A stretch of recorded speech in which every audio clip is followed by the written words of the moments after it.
Stepney the Bluebell Engine, Part 1. Bluebells of England. The bluebells are coming, oh ho, oh ho. The bluebells are coming, oh ho. If ye must sing, Percy, grumbled Douglas, can't ye sing in tune?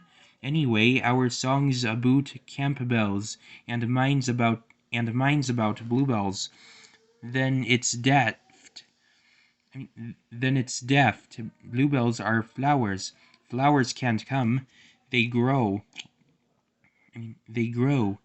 My song isn't daft. Percy was indignant. It is, then. I can find aboot bluebells. We've a song called the Bluebells of Scotland. But, said Percy triumphantly, the Bluebells of England are different. They're engines, and one of them's coming with his controller. Didn't you listen, he went on severely, to the fat controller telling us about it? I was away. Oh dear, I couldn't understand it all. But engines on the other railway aren't safe now. Their controllers are cruel. They don't like engines anymore. They put them on cold damp sidings, and then, Percy nearly sobbed, they cut them up. You're right there, agreed Douglas. If I hadn't escaped, I'd have been cut up too. It's all cut up too. It's all because of yon diesels. They're all devils, he added fiercely. Fair play, Douglas, reminded Percy. Some are nice. Look at Rusty and Daisy. Maybe so, answered Douglas. I'd never trust one myself. But what I cannot understand is all your blether about bluebells. The Bluebells are kind people who want to save engines. They've made a place in England called the Bluebell Railway. Engines can escape there and be safe. Like winning away here? Yes, Percy went on, just like that. If they are old or ill, a fitter makes them well.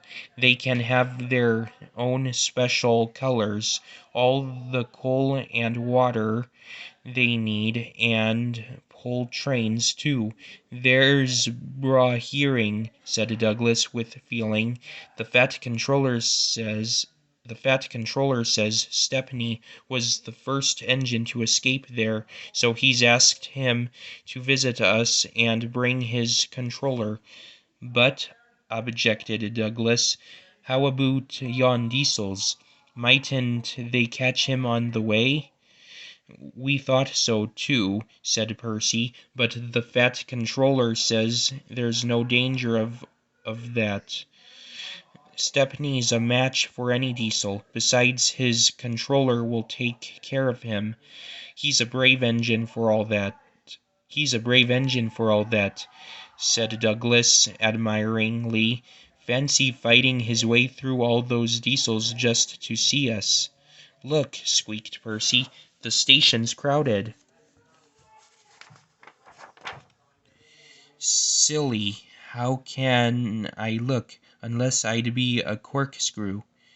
Why've they all come? There's no train yet. But Percy was wrong. The signal dropped, and from far away an engine whistled. A gleam of yellow shone through the bridge girders. Here he comes, yelled Douglas. Poop, poop, peep, peep. The two engines whistled excitedly in welcome.